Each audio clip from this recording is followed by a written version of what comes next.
Jake Tapper. Thank you, Mr. President. This communique has a commitment that all countries will refrain from competitive devaluation of currencies. I'm wondering what you think that means concretely when it comes to China's behavior, what you expect from them.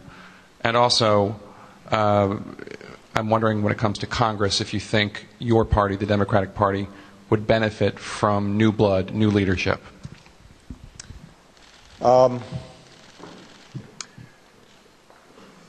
I've been very clear and persistent since I came into office that we welcome China's rise. We think the fact that China has grown as remarkably as it has lifted millions of people out of poverty, and that is ultimately good for the world and good for America. Because it means that China has the opportunity to be a responsible partner. It means that China can be an enormous market for the United States, for Korea, for countries throughout Asia and around the world. And it's just good to get people out of poverty and give them opportunity. What I've also said is that precisely because of China's success, it's very important that it act in a responsible fashion internationally. And the issue of the RMB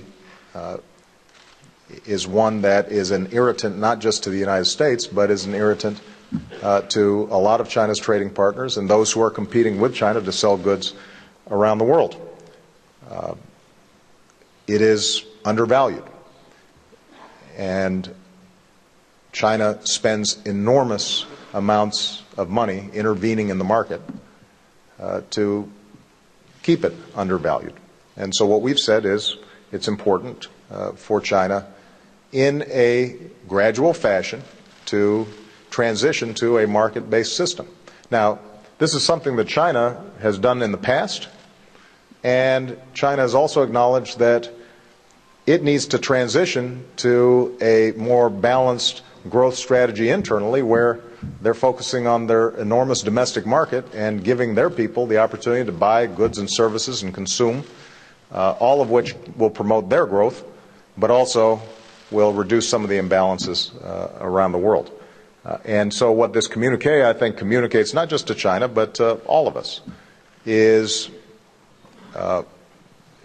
letting currencies reflect market fundamentals, allowing your currency to move up and down depending on the role that you're playing in the international trading system, is the best way to assure that everybody benefits from trade rather than just some. And the communique strongly communicates that principle. My expectation is that China is going to make progress on this issue. President Hu is going to be visiting me in Washington in January, and our hope and expectation is that we will continue to see progress on this front. It means some adjustments for China, and so we understand that